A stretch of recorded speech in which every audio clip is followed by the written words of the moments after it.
Okay, so it's 10 o'clock now. I'll go ahead and get started. Thanks everybody for coming. This is the webinar about troubleshooting Java applications. And New Relic's been doing Java APM for a long time. And our founder, our CEO, Lucerni, kind of started the whole industry back at Wiley Technologies back in the 90s. And there really wasn't any such thing as sort of the APM industry before the late 90s. And he started a company called Wiley Technologies that was acquired by CA and still runs to this day. And in 2007 or so, he started New Relic because there was a lot of new technologies coming out. Ruby and JavaScript and all kinds of interesting things were happening in the industry. So kind of decided to go and start another company, and that's New Relic today. Now, we have a few things that we've decided to cover in this webinar. Just going to go through the agenda pretty quick here.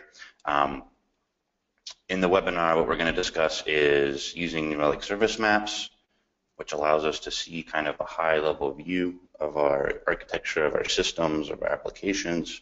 You make sure that we have visibility into each component that makes up sort of a modern web application stack. Today there's just so many different technologies, so many different layers. A lot of DevOps methodologies are becoming pretty popular, not just in the sort of agile startup world, but also in the enterprise as well.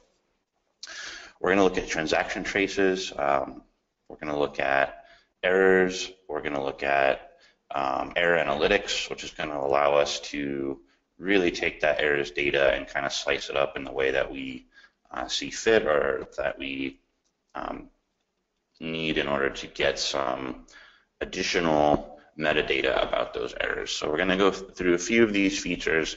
And what I would encourage you guys to do is, everybody's on the call, just ask questions as you see, certain features, certain menus, certain items in the UI that, maybe stick out to you, or you want to know more about that, because what I'm going to do is maybe the last 15 minutes or so of the call, I'm going to take some Q&A. So you can put your questions in the chat now. You can raise your hand using the GoToWebinar control panel, and we'll kind of take the questions as we go, because I really just not a big lecturer, not a big kind of a PowerPoint person there. So I'm going to jump right into the tool, and then we can go in and start looking at the features. And then last but not least, what I do every time I do one of these webinars, what I like to do is I like to give away a New Relic kind of a swag box or a prize pack, t-shirts and things like that, stickers and stuff for the most interesting question. So if you think about that, think about a question you'd like to ask or something interesting in the UI that you haven't seen before, put it in the question. Then at the end of the session, I'll select one of the questions, and then we can send out one of those swag boxes to the lucky winner. So let's jump into the UI. I'm going to hide my little presentation here and jump right into the UI. Now, a lot of people, when they look at New Relic for the first time, this is kind of the screen that they're generally familiar with after you install an agent. And there's lots of different ways to install agents, and there's lots of different ways to deploy. But this is kind of generally what an average New Relic user is going to start with. So if we go back to the agenda and we look at our first item here, that's what we call the service maps view. And the service maps view, you can get to it just by clicking up here. I'm going to click on that. And what that's going to do is going to bring me into this screen here. And it's going to kind of look dark. It's going to kind of look a little bit bare. But you'll see here on the left that there's a suggested maps section of the menu here. And you'll see as I just click on one of those, I get this relationship map really quick. Now, the one I really wanted to focus on is this one here at the bottom, this one that says discover your environment. This is a great starting point, because what will happen is if we click on that, we can see that New Relic will build the dependency map automatically for any node in the system. And when I say node, what I really mean is just a generic item. It could be an application, could be a database, could be a front-end application, could be some middleware. And you'll see in this example here that we have a sort of a basic service-oriented architecture e-commerce application. And we have some front-end applications. We have some middleware that has to process orders, look at product inventory, look at the catalog service, history service, things like that. Pretty typical. And you'll see here that there are several databases attached to this application, and we have 9 instances across 7 applications. We have some active record databases here, and you can see that there are different languages in this map, right? We have PHP. I'm going to zoom in here so you can see that a little bit closer. We have PHP, Ruby, Java. The thing to know about, this is a Java-focused webinar, but actually, New Relic is pretty language agnostic. We don't really care if you're using, Go or JavaScript or Ruby or PHP or Java or .NET or whatever the language is. New Relic is really on the forefront of supporting most modern web application language, but also keeping support for, maybe some older web technologies that are still very popular. We're seeing a lot of customers in the Java world using Scala and asynchronous frameworks like Play and things like that. So there's a lot of innovation in the industry, and New Relic is here to kind of support you guys as you sort of take those maybe older legacy applications and sort of bundle them into new technologies. So on the screen, what is the workflow that the service map is trying to get us to achieve, or what are the sort of the actions here? Now you could say that looking at the service map is just a good way to get an overview of all my systems, and certainly that's true. If you have new developers that are starting at your companies or your organizations, maybe as part of an onboarding type of situation, service map is really great because it allows us to see how all the different components interact with one another. But in terms of sort of daily action, you'll notice here that things are color-coded in green, and that's actually very specific. That's deliberate. What that means is that the alerting policies for these nodes are all okay. That everything's within the parameters, and so we have green services here. It follows a traffic light kind of analogy. So if things were slower, then you'd see yellow nodes, and if things were really, really bad, then we might see some red nodes. That could be spiking of error rates, slow response times. There's a lot of different metrics that you can use there to build these alerting policies. And so if I'm looking at the service map and I'm trying to kind of figure out, where do I look first? How do I sort of find that performance issue? Really what I would suggest is that, organizations that have multiple teams, that have multiple, sort of service layers, different kinds of, divisions when it comes to which engineers work on which portion of the application. I would recommend building your maps based on that. And you could do that just by coming in here and using one of these auto build maps. There's no configuration here. Every person in the account can use these features. But I could also maybe build a custom one. For instance, I could add a custom service or something like that. So when you're creating these maps, I generally recommend people use workflow to determine that. So I might make a map called the service back-end service team, or front-end service team, or middleware service, data store service, whatever that kind of workflow looks like at a company. That's how I recommend that you organize these maps. So once you do that, let's just say here we have a back-end service team, and these are the applications that they're working on. Now you might see something like one of these applications being slow. So what we could do is just highlight that and zoom in, and these are all fluid and flexible. There's no rigidity here to these maps, right? I can move them around. I can zoom in and out. I can add them to one another. You see, I'm kind of building these bundles here. There's a lot of ways that we can kind of organize this. So you see, I just added 3 apps to that group, and then I have the statistics there for the response time and things like that. And if I click on one of those applications, then I'm going to be taken into the UI specifically for that application.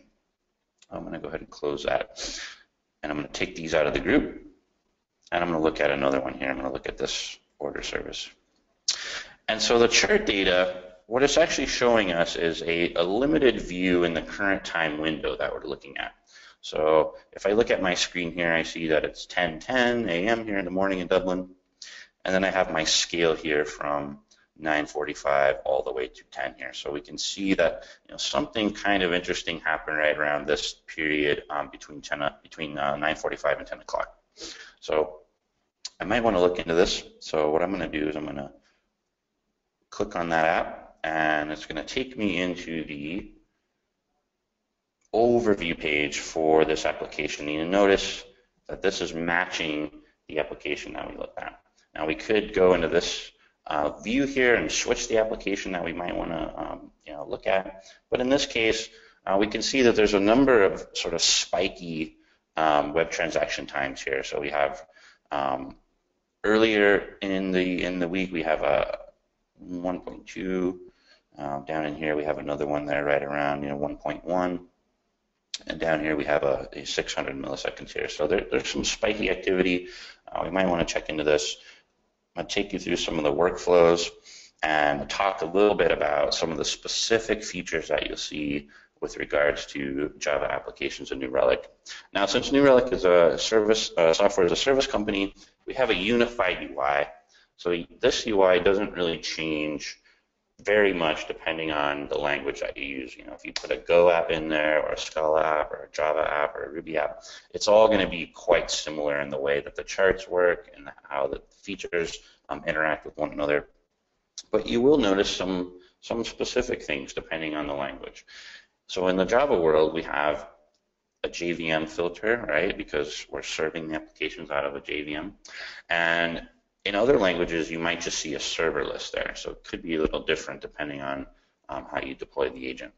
So let's say I just wanted to see, which server specifically, has some slow metrics. I could easily filter that out. But by default, New Relic is an aggregated view. So when we look at this chart, we're actually looking at the metrics for all servers in the pool.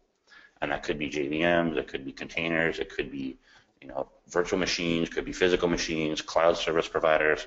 New Relic doesn't really take a hard opinion on deployment mechanisms or hosting mechanisms. We pretty much support everything. So that makes it easy from a deployment perspective. So I can filter on the JVM.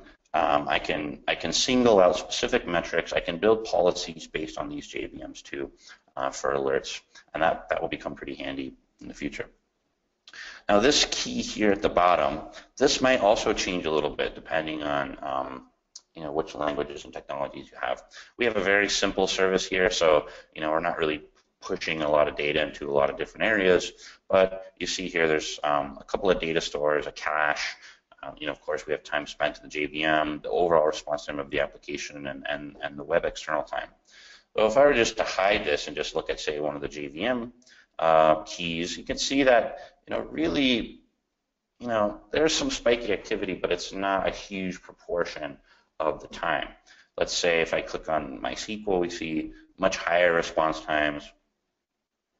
Redis is pretty much negligible there. Web external time, maybe contributing to about a quarter there of the response time. And then if we add them all together, we see this blue band show up here, the overall response time of that band.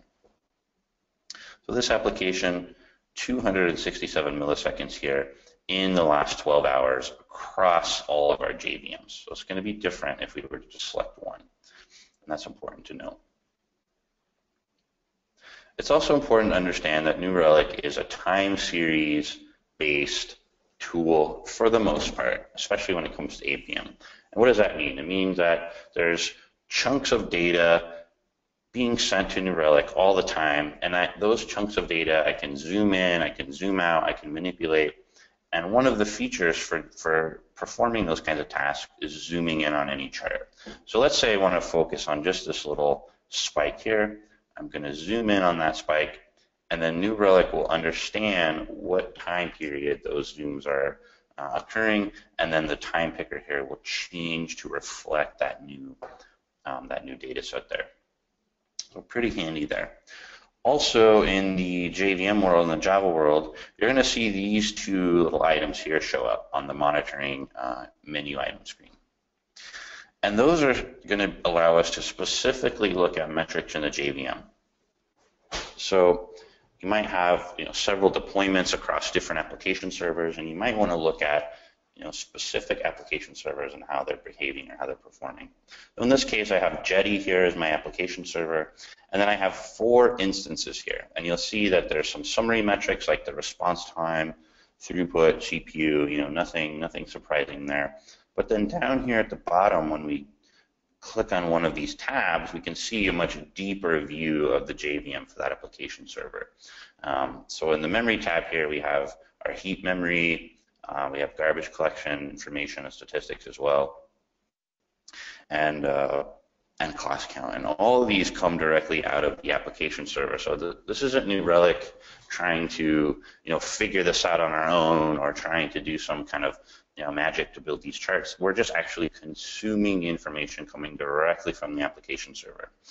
So it's very detailed and very, very accurate. You also notice that there's a kind of a sub-menu item here, or sort of a hover menu. And it's talking about adding this dashboard to New Relic Insights. Now, we have several modules in our platform, and you can see here at the top, right? We have APM and browser and a bunch of other tools that do a lot of things. Now, those data sources, you might want to combine their metrics, you might want to build reports for them, you might want to mix and match some of the data from those sources as well. And we allow you to do that with New Relic Insights. New Relic Insights also has a historical view, so you can query data back in time and look at your historical views. I just saw the question there popping up asking about, can we view those sort of historical data sets? And the answer is absolutely you can. Let's see here, let me just read the rest of the question. Okay, yeah, and you want to investigate what was happening during some performance issue over the weekend. Yeah, that's definitely true. So there's lots of ways to interact with timing in New Relic, and I guess the simplest way is this time window here. So let's say you did want to go back and look at some data from the weekend, for instance. You could select, let's say I wanted to look at Sunday or I wanted to look at Saturday, or I could select either one of those. I can also look at a rolling view if I want to look at a rolling 30-minute view or a rolling 12-hour view. Either one is fine. And then also, let's go into Insights real quick, and let's just play a little bit around with that, because I think it will give a little more detail and like kind of a bigger picture view of how New Relic timing works. So I've created this little demo dashboard inside Insights. And what I'm going to do is I'm going to add this heap memory usage to my Insights demo, right? I'm going to click on that, and then what I'm going to do is I'm going to go there. And now what's going to pop up is this kind of newer UI, right? We're not looking at the APM UI anymore. We're not even looking specifically at Java applications. We're not even really looking specifically at Java metrics at all.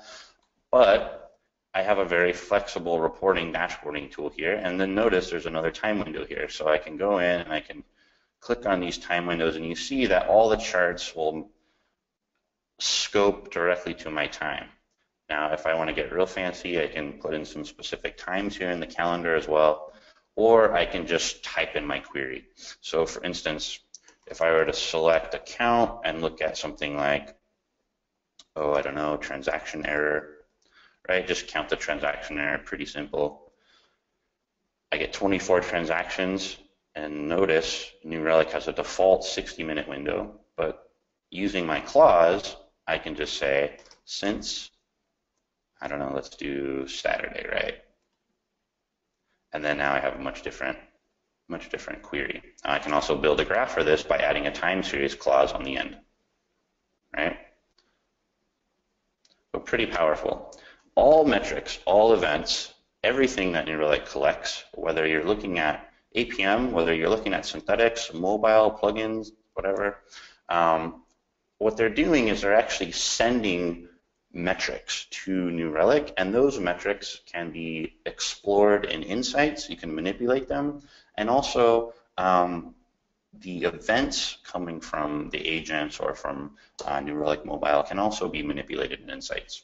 So you can type queries. If you know SQL, you can go in and start typing queries here.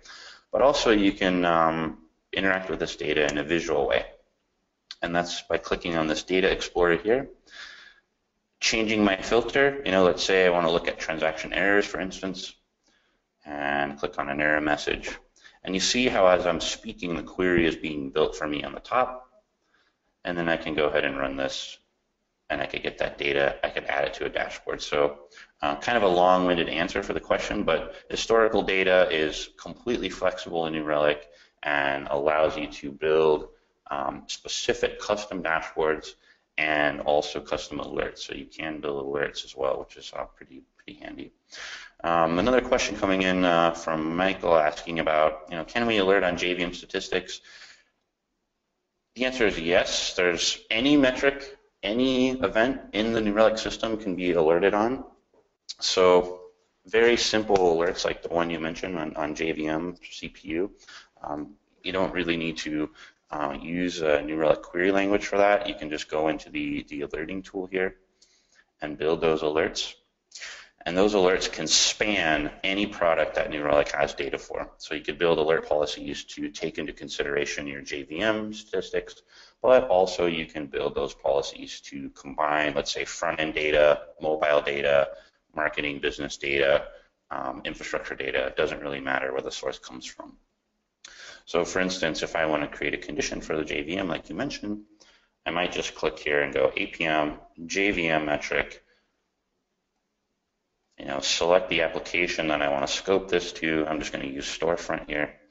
And now I have several things here I can choose from. Now these are what we call kind of curated alerts. These are the ones that New Relic is sort of selecting for you that don't require any kind of really configuration from your end, which makes it kind of nice.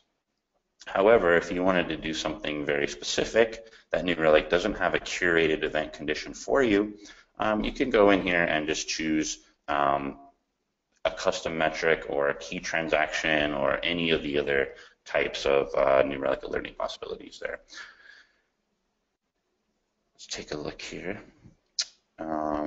Just going through some of the questions coming in. So this is really good feedback. Thanks everybody for participating. Okay, so I think that answers a question about the JVM there, Michael, and how you can do alerting.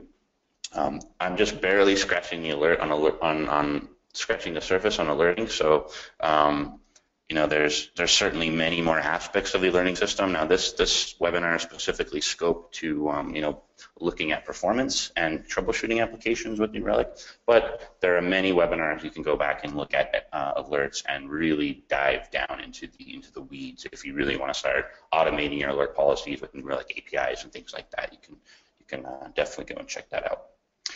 The webinar will be available offline. Eric there asked the question. After we close the session, we will definitely make it available for everybody, so it's no problem. Okay, so I'm just going to go back in here to the UI. Now, we started here at the JVM screen, and I showed you how you can pin these dashboards into other systems in New Relic. You can mix and match the data. You can query against the data if you want to build custom dashboards or build custom queries. That's all fine. Now, some of the other information coming is a thread count out of Jetty, and this information is going to depend on the application server that you have. It's also going to depend on the types of permissions that you have set up in your application server. Java has a minefield of permission policies that you can set for all kinds of functions and features in the JVM. So if you see stuff like this in here and it's not showing you the right information, or it's blank, or you're not sure what's going on there, that's usually what's happening. It's usually that there's some kind of system policy in place so that third-party sources like New Relic or any Java profiler, any Java agent will not be able to get to those metrics. And usually you can just kind of create a permissions policy to allow those statistics to be surfaced to a tool like New Relic. Okay, so we looked at service maps, we looked a little bit at alerts. We checked out insights to make sure that we can view historical data pretty easily. The UI is very similar across all the agents, and we've seen a few specific features to Java. And the main feature there is a JVM tab. You're not going to see the JVM tab in other languages, so that's important to understand. Now, if we're trying to figure out what we want to do in terms of troubleshooting or where we want to go, in our agenda here we mentioned specific line of code visibility, so you can pinpoint even the smallest issue. Now, what does that mean when it comes to New Relic troubleshooting? Well, typically what that means is a transaction trace or transaction investigation, transaction segment investigation. So what I'm going to do is I'm just going to go back into my application list, and I'm going to take a quick look at the order service here, and this is the order service application. So I'm going to click on that. And when I click on the order service, we're going to look at a screen like this. And I'm just going to, I'm just kind of skipping tabs around so I don't have to wait for screens to load, but don't worry, the data will be the same. Now, we could start in the overview, we could start in the service maps like we tried before, but what I'm going to do is I'm going to click on the transactions view, because really when you're troubleshooting applications on your like APM, transactions is probably one of the top 5 things or 5 features that you're going to be using when you're trying to figure out where you need to focus your time in your investigation and your troubleshooting. Now, when we say transactions, what do we mean? It's sort of a subjective term, right? It's not really a technical term for any specific language, really. But in New Relic nomenclature, transactions really just mean entry points into the application. So an entry point could be a web browser pulling up a page. It could be an API consumer making a call. There's lots of ways to enter the application, but typically what we're talking about is just a request to the web application from any kind of client source. What the server side does with that request, right? How does it respond to that request? Does it fetch some data out of the database? Does it, process some information? There's a lot of ways there. And so what we're looking at in this list is a common entry point into this application. And you'll see that a lot of these are, they make a lot of sense, right? We have administrator login pages, right? That's a control panel of some sort. We have some reporting, order cancellation, order status, orders, a lot of kind of typical transactions that we would see in an e-commerce type environment. And so what are we looking at? What are these graphs actually telling us? So what we're looking at here is in the last 30 minutes across all of our JVMs, these are our most time-consuming transactions. And when we say time-consuming in this case, we're actually talking about wall clock time. So 2 seconds, 3 seconds, 5 seconds, 1 minute, that's what we're talking about. And this graph here on the right, what it's showing us is the top 5 web transactions by percentage of wall clock time. Now, when you're troubleshooting applications, timing is not always an indicator of a problem, right? You could have a background task that's supposed to take 30 minutes, right? You could have a complicated payment transaction where you know that it's going to take 2 seconds to make the purchase confirmation, or it might take 5 seconds to make that request to the payment provider, right? So it's not always an indication of an issue, but most of the time it is.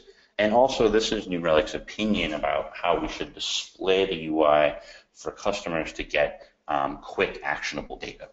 So you don't need to sort it by that. You could certainly, come in here and say, what is actually my average lowest response time, or maybe, which transactions are the most popular, right? Highest throughput. Well, there's a lot of ways to sort this data here. Now, I could drill down into one of these transactions, or I can look at these summaries, and you can see here that this is our wall clock time transaction summary. We also have a throughput graph. And then down here at the bottom, we have something interesting called a trace, or a transaction trace. And transaction traces are deep dives into the code that's responsible for processing and parsing the components of that transaction, right? And we'll look at those in just a bit. I also wanted to show that you see there's actually 3 different chart types for transactions. There's also 3 different chart types for the overview and some other places in the UI as well.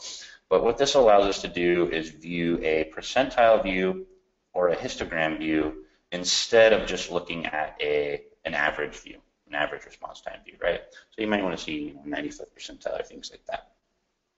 These graphs, again, you can pin these graphs as well. So let's say I wanted to investigate one of these traces, and we can see here this 1 minute ago, 2.3 seconds, 3 minutes ago, 2.8 seconds, and so on down the list, right?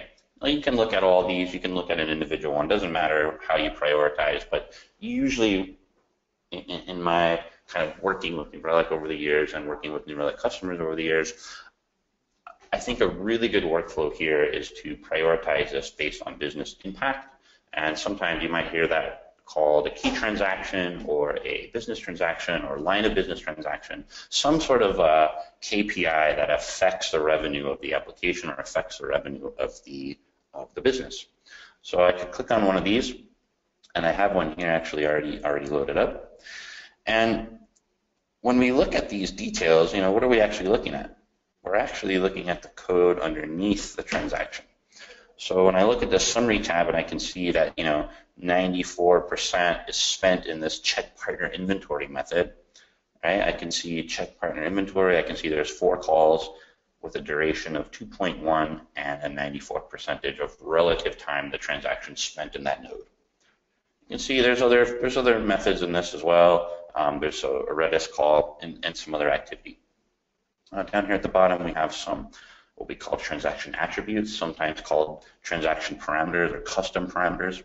These are little bits of metadata about the transaction to give the engineer or the developer context around the transaction. And I think one of the easiest wins here, and you'll see that there's a little API link, is to add some sort of customer ID or customer account ID. And so that will allow you to filter transaction issues or errors or any other metric by that specific customer or that specific user. And that's pretty easy to do. Now, if we want to peel the covers back again, we want to look underneath. Let's click on the Trace Details tab. And now we have our call tree. And this is a listing of every component in this transaction. So there's my Redis, right? There's my check partner inventory again. And then I can click on the little magnifying button here, magnifying glass button, and I can see the stack traces for each component in the transaction.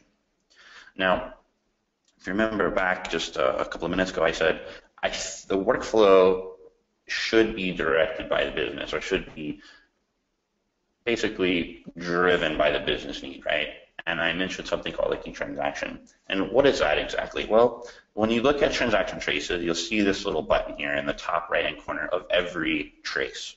You'll also see this in transactions as well. So even if you don't look at a transaction, you'll see that. Or sorry, when you don't look at a transaction trace, you'll still see the button attached to the transaction. Now there's also some integrations here, right? I have New Relic hooked up to Jira, so I can file my transaction right directly into Jira, and that's another workflow as well that you could use. But what we're going to do here is we're going to click on a key transaction, and the key transaction is going to take the name of the transaction and put it in there. But you can put it in the whatever, right? My key transaction test.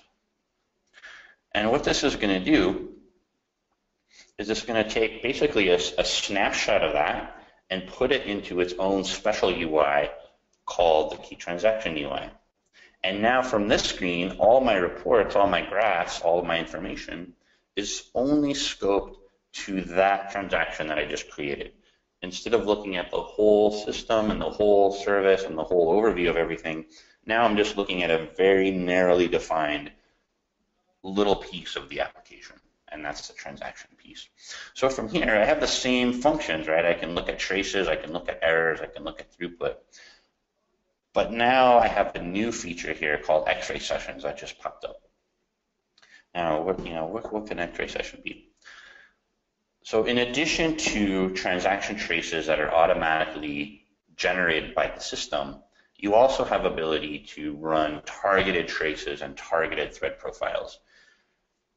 Now what this does is it allows me to run a thread profile for this transaction only, right? So we won't thread profile the whole app.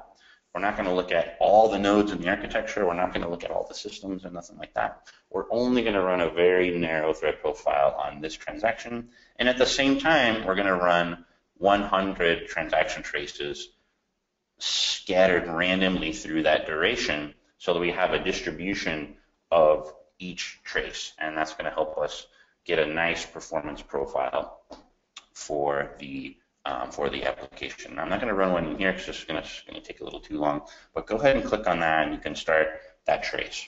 Now, since we created a key transaction, we're also going to get automatic SLA reports. So I don't need to configure anything for that. That's just going to run all the time in the background. And of course, I can set alerts. Now, this is really important when it comes to key performance indicators because let's say I have a checkout transaction, right? You know, I'm an e-commerce provider, customer comes to my website, clicks on an item, adds it to their cart, then they check out. That flow or that, maybe funnel, you might refer to it as, all of the steps in that funnel definitely need to have a key transaction attached to those. Now, once you combine alerting into that, now I can alert on my funnel failing, right? I have a conversion funnel, or maybe I have a duration funnel, something like that. I can add a alert policy to each key transaction step in that funnel, and now I have alerting coverage around those critical business processes, right? And you can do that just by clicking on the link here. And then when we look at the UI, you're going to see, I'm going to create a condition. I'm going to click on APM, and then now you see this link here that says key transaction metric, right? So before when I use this, I looked at a JVM metric, but in this case, I'm going to click on key transactions. And now I have that list, right? So any of those key transactions that I just created in this one, in this case, this is the one I created earlier. I can go ahead and click on that. And then now I have a bunch of curated events I can build these alert policies on. So that's pretty handy there. And that's in addition to the global alert policy that I might create for the app, right? This is a more specific, very functional alert. So if I receive this alert, then I know that literally people cannot check out on my website, and that's going to contribute to the bottom line of my business. In this case, negatively contribute. Let's take a look here at the agenda just to make sure we're on track here. Looking at static traces, we definitely looked at that. Now the next step, or the next kind of tool in the toolbox for troubleshooting Java applications, and this is going to be the same across all New Relic languages, is the ability to slice and dice errors in real time. Now what does that look like in New Relic? So we're going to go back to our order service, and now we're going to click on our error analytics page, but I'm also going to open up another errors page with a different application because there's going to be a few tiny little differences in the two transactions and the errors that each application is throwing. And I want to show you a variety of data so you can see some of the differences there. So we're clicking on error analytics, right? We have this nice list of HTTP errors. We have this terrible looking red graph. That means something is wrong. And we have a list here of all the top 5 errors, as well as error traces. Now, these things are, pretty common. There's nothing really super special about this, right? We're just looking at the error. We have some metadata associated with the error. In this case, I've added the username. So if you remember back to about 10 minutes ago when I mentioned metadata associated with your transactions, this is an example where I've added a custom parameter called username. And so anytime that there's an error, anytime there's a transaction, even looking at the data inside Insights, I can start to filter this data by the username, which is pretty great. Now in this case, this is a web server error, right? It's an HTTP error, so there's not going to be stack trace because this is not a code error. If I look at a different application, I might have the name of the class in here, right? Because these are language errors. So in this case, I clicked on the class, and now I have a filter at the top, and all of my charts and data here are now filtered by that class. I'm going to take that off, And you see the chart change as I did that. Let's look at errors by a certain host, right? We have this host here. I'm going to click on that. There's the filter. I'm going to go back and I'm going to add, let's say, certain message, right? I want to see only unable to complete purchase errors. So now I have errors scoped by this host and containing this error message, right? Scroll down here at the bottom, I see I had 11 of those errors, and then I can click on that, and there's my nice stack trace and all my associated metadata here, right? In this case, Marie, she was the one that had the purchase error, and that means Marie was unable to make that purchase, and therefore I was unable to capture the revenue from that transaction. In this case, looks like there's some digital camera or something like that this person was trying to purchase. Now, you're not limited to just strings here. You're not just limited to predefined attributes like a username or account ID. You can actually completely customize this with any key value pair that you might want. So what would be the next step here? Now you know the username, the person who had this error in the purchasing process. The other very valuable piece of information that you should attach to these would be how much money was in the cart. So when this error was thrown during the payment process, how much money did you lose, right? That's pretty specific. It's a one-to-one correlation between a technical problem on the website and the inability for this customer to purchase, right? Is this user going to come back to your website and try this again? Are they going to leave, right? Are they going to tweet about it? Are they going to tell your friends, never to use your website again because they can't check out? There's a lot of, a lot of workflows that you can create on this, and New Relic Insights will be there to make sure that we can fulfill those KPIs that you might want to run. Now, I mentioned previously, the ability to look at the Xray Sessions, which is a thread profile that's specifically narrowed down to a transaction. But there's also a global thread profiler as well. So you can run thread profiles specific for an application or an instance of the JVM, right? And to show you what one of those looks at here, I'm just going to click on this one. And you can see I'm now clicked on the threads here, and I can see the thread group name. I can see total time, total CPU time. I can sort this.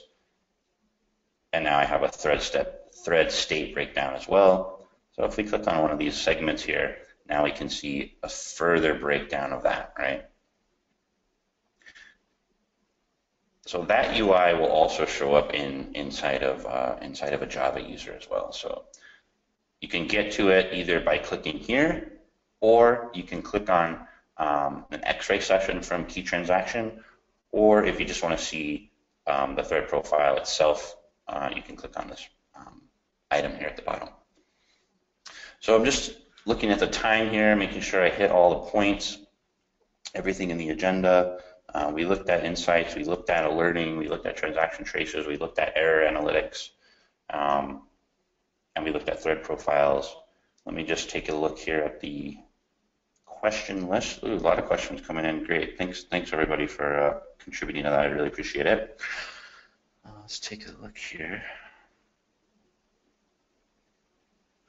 So, wow, a lot of questions. Great. Okay, so Rathish, I'm sorry if I mispronounced your name. Rathish is asking, what's the retention period of the data in New Relic? How long will the data be saved in New Relic? Well, it's actually totally up to you. New Relic data retention rates are based on the subscription that you have.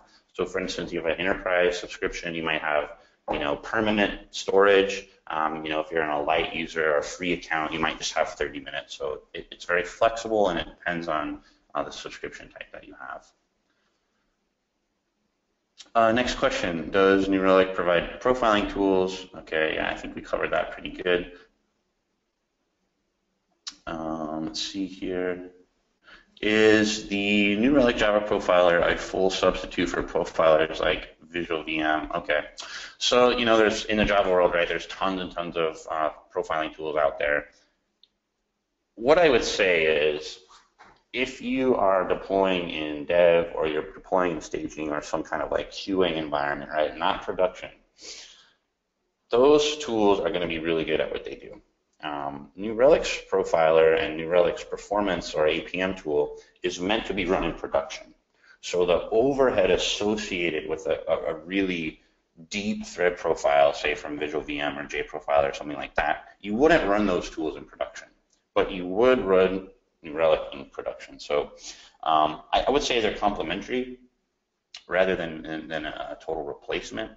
Although I think you could probably get good enough data to replace those tools if you want, but typically those tools are used in a sort of pre-production workflow rather than in production.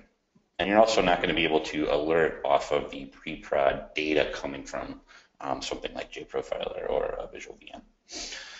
So Lori is asking, can you get the most time-consuming transactions on a method level as well? And I'm not really sure what you mean by that. I mean, we don't really look at transactions as a specific method. We look at transactions as a collection of all the segments that make up the request and the response of the transaction.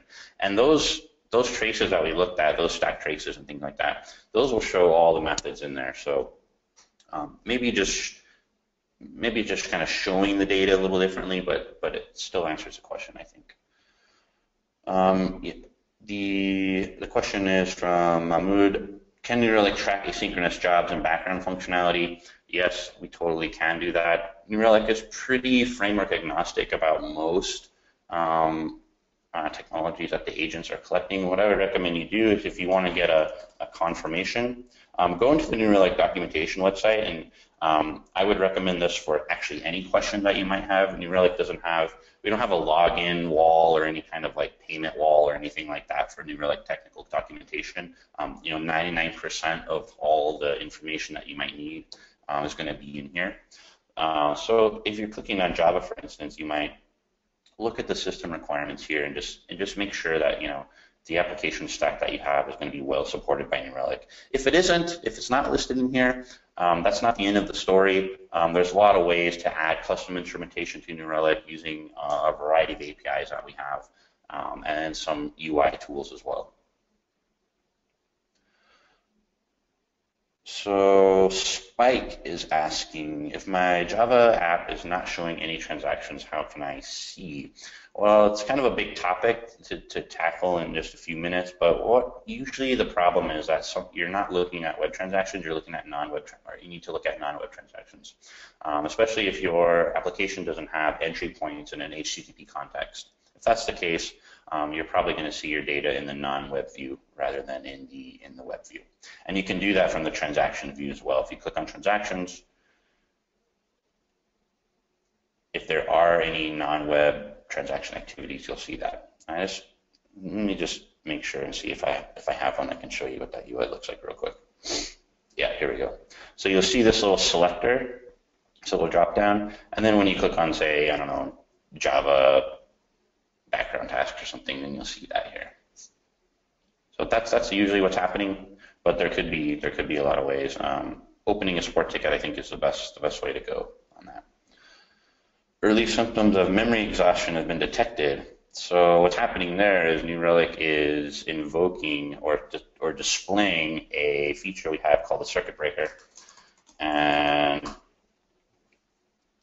that means that you're hitting the memory limits.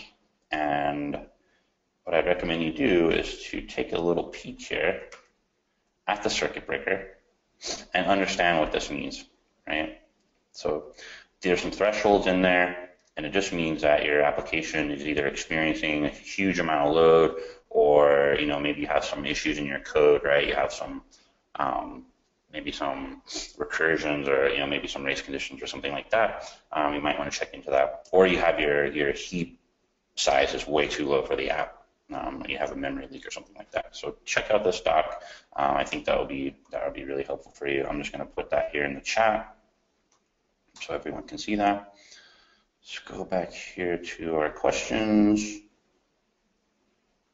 Andrea is asking, sometimes we have the message stack trace, there's no stack trace available. Well, like in the example I showed you with the HTTP error, for instance, right? Not all errors have stack traces. Not all errors come from the language runtime, right? So you're going to have errors that are not specifically thrown in your code, like if a web server throws a 500, for instance, right? You're not going to have that. Now, if you have an API, for instance, that you're monitoring with New Relic, and that API throws a 500, and that code is being monitored by New Relic, well, then you will see a stack trace.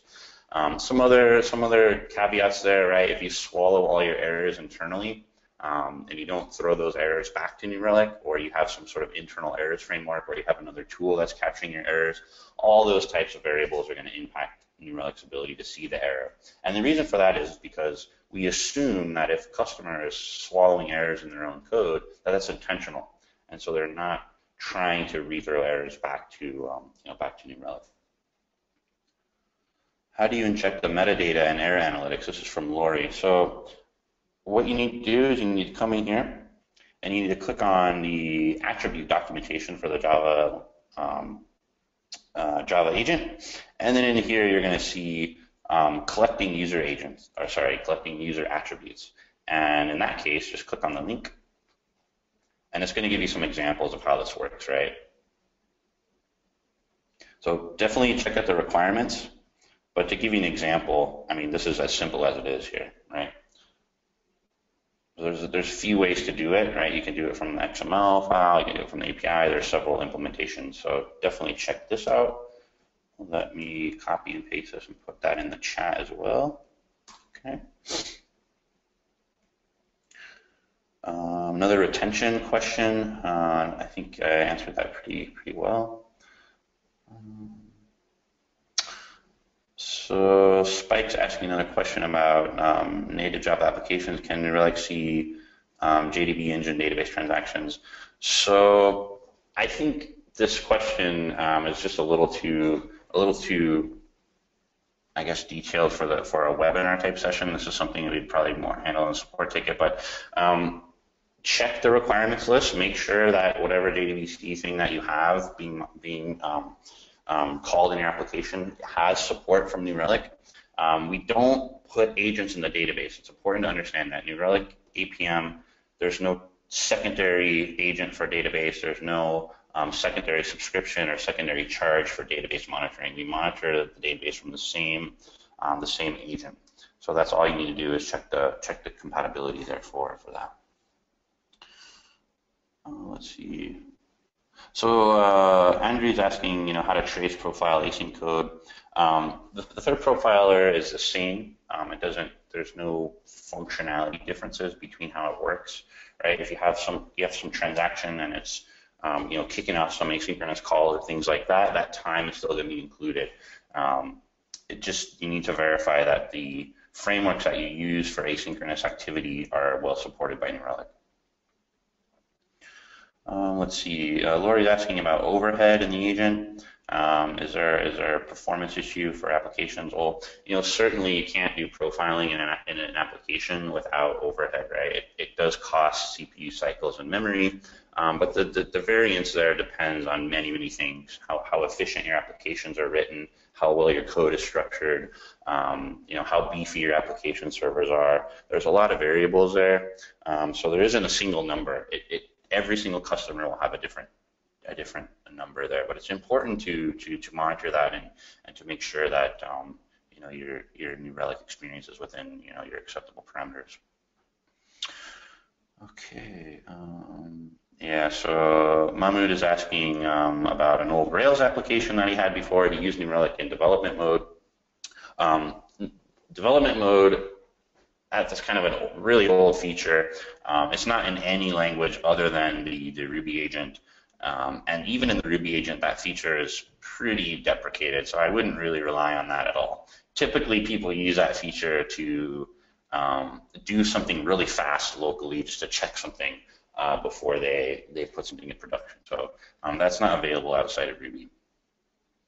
Another performance question from Ashwin. The same answer as before. You just really need to figure out kind of what your acceptable limits are, and if New Relic is going to meet or exceed those limits. And if you see something that looks kind of suspicious, maybe some overhead or something like that, definitely let us know and send us your data, because it's our highest priority to not harm the user's application.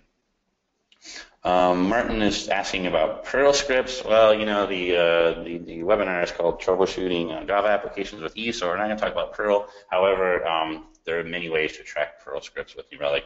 Take a look at our documentation, and you'll see that there are many ways to put it in there. There's New Relic plugins, there's the Agent SDK, there's New Relic Insights APIs. There's a lot of ways that you can do that. Okay. So Eric is asking, how does New Relic handle a failure situation like a host no longer sending events for whatever reason? So it sounds like you're asking about sort of downtime reporting. There's a lot of ways to do downtime alerting in New Relic, not only from the front end side, but also from the server side. Custom metric alerting. You can alert using New Relic Synthetics, right? That doesn't even have an agent attached to it, just a web service that will hit your endpoints. There are many ways to solve that problem, but take a look at the documentation and search for downtime, and you'll see there's a lot of ways to do that. Or alerts. Look at the alerting documentation as well. Kashish asking about abrupt JVM termination. So you have some error in JVM and it causes JVM to crash or something like that. Well, you know, probably what you want to do is you want to have alerts set up on the application metrics for whatever it is you're trying to track, and then if that alert gets fired, then you know there's something wrong. Let's see, can the transaction graphs be created directly through New Relic Insights? So if you select the transaction graph, can you see the NRQL breakdown? So actually transactions are not built based on NRQL. There's a lot of charts inside New Relic that are based on NRQL. For instance, if we look at the error analytics page, error analytics is actually 100% powered by Insights, right? So you see these view query little buttons, right? View and insights for errors. When you look at the transaction view, there are no queries. So it's not a one-to-one exactly between all the charts in New Relic and NRQL. There's just support for Insights dashboarding for all New Relic graphs.